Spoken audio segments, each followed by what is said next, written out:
زانی عورت کی توبہ کا طریقہ. اگر ایک شادی شدہ عورت سے کئی بار زنا سرزد ہو اور مختلف مردوں کے ساتھ اب وہ توبہ کرنا چاہتی ہے اور اسے بہت شدید ندامت ہے، تو اب وہ کیا کرے؟ کیا اس سے نکاح ختم ہوگا اور اس کی توبہ کے لیے کیا شرط ہوگی؟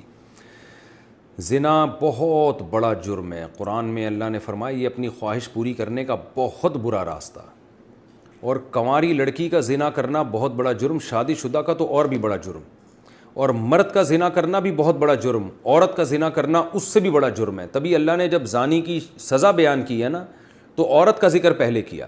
قرآن ہر چیز میں مرد کو پہلے ذکر کرتا ہے، عورت کا بعد میں. چور کا ہاتھ کاٹنے کی باری آئی تو اللہ نے فرمایا چور مرد کا بھی ہاتھ کاٹو اور چور عورت کا بھی ہاتھ کاٹو. یہاں مرد کا ذکر پہلے، عورت کا بعد میں. لیکن زنا کی جہاں بات آئی، اللہ نے فرمایا زانیۃ والزانی فجلدوا کل واحد منہما مئۃ جلدہ. زنا کرنے والی عورت کو بھی 100 کوڑے مارو اور مرد کو بھی. تو یہاں عورت کا ذکر پہلے اس لیے کیا کہ عورت میں زنا کی رغبت کم ہوتی ہے اور اس میں حیا بھی ہوتی ہے، اس کے باوجود اس کا زنا کرنا یہ بہت بڑا جرم ہے. مرد کا بھی زنا کرنا بہت بڑا جرم ہے. سزا اللہ نے دونوں کی ایک رکھی ہے، لیکن حقیقت میں یہ فرق ہے ان میں، یعنی عملی طور پر دونوں کی جرم میں فرق ہے. اب سزا اللہ نے ایک کیوں رکھی ہے؟ اللہ کی حکمتیں اللہ بہتر جانتا ہے. تو شادی شدہ عورت اگر زنا کرے تو یہ اتنا بدبودار جرم ہے کہ قرآن کہتا ہے کہ اگر یہ ثابت ہو جائے گواہوں سے اور اقرار سے ایک مخصوص طریقے سے، تو ان کو زمین میں گاڑ کے پتھروں سے ہلاک کر دو. تو اس لیے بھائی اگر کسی عورت سے بھی یہ جرم ہوا ہے یا مرد سے، تو یہ بہت بڑا جرم ہے، ہلکا نہیں ہے. اب اسلامی حکومت نہیں ہے، لہذا اللہ نے پردہ ڈالا ہوا ہے اگر جرم کے اوپر، تو اب سزا تو جاری نہیں ہوگی رجم والی، اور وہ اپنے اوپر خود سے جا کے جاری کروانا بھی کوئی شریعت میں اچھا کام نہیں ہے. اب یہ ہے کہ چھپ کے گڑ گڑا کے اللہ سے بہت زیادہ توبہ کرے. اللہ غفور الرحیم ہے، بڑے بڑے گناہوں کو معاف کر دیتا ہے. اور آئندہ کے لیے ولا تقربوا الزنا، قرآن کہتا ہے ایسے کام بھی مت کرو کہ زنا کی طرف تمہاری رغبت ہو. تو اس خاتون کو چاہیے کہ خوب گڑ گڑائے اللہ سے اور کچھ صدقہ خیرات بھی کرے، اور دوبارہ من تاب وآمن وعمل عملا صالحا، جیسے اللہ نے سورہ فرقان میں فرمایا جو توبہ کر لے گا اور اپنے عقیدے کو مضبوط کر لے گا اور آئندہ نیک اعمال اختیار کر لے گا، تو اللہ اس کے گناہوں کو معاف کر دے گا. تو ان کو چاہیے خوب اللہ سے توبہ کریں اور آئندہ کے لیے اپنی زندگی تبدیل کر دیں. اللہ غفور الرحیم ہے. اور پھر سچی توبہ کرنے کے بعد اس جرم کو بھول جائیں، نہ کسی کے سامنے تذکرہ کریں، نہ خود سوچیں ایسے جیسے کبھی کیا ہی نہیں ہے. ایسے اپنے بارے میں یہ ذہن میں رکھیں کہ جیسے میں نے کبھی یہ کیا ہی نہیں ہے، بار بار اس کو سوچیں نہیں. پھر ناجائز تعلقات میں لیے گئے تحفے کا حکم.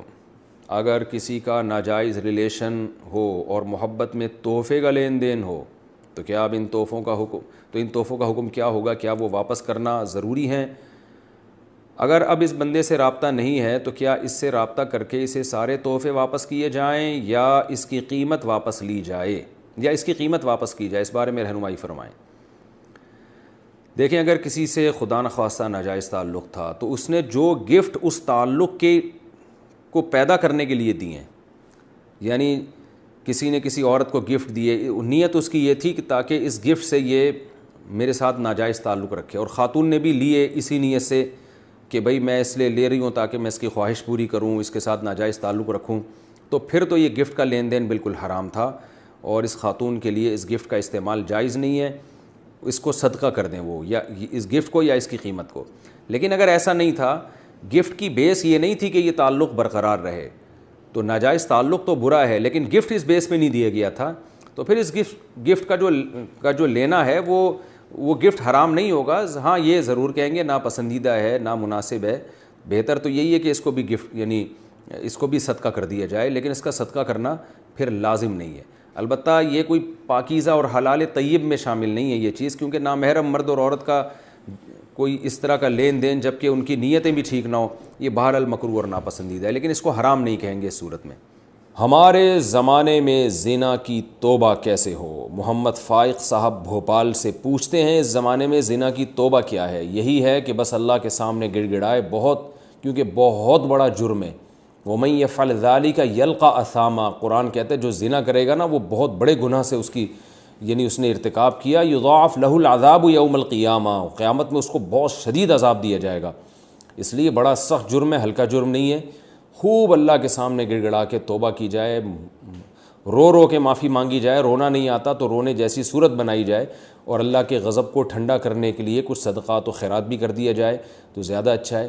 اور ساتھ ساتھ پھر آئندہ ایسا کام ہی نہ کیا جائے جس سے اس گناہ کی طرف رغبت ہو، یعنی اس گناہ تک پہنچانے کے تمام ذرائع اور وسائل کو بند کر دیا جائے، یہ سچی توبہ ہے۔ تو پہلے بھی یہی تھی، آج بھی یہی ہے۔ البتہ اگر 4 گواہ اس پر گواہی دے دیں، حکومت اسلامی ہو اور پھر وہ حکومت سزا دے، وہ ایک الگ بات ہے، لیکن آج کل وہ نہیں ہوتا، بس توبہ استغفار کریں۔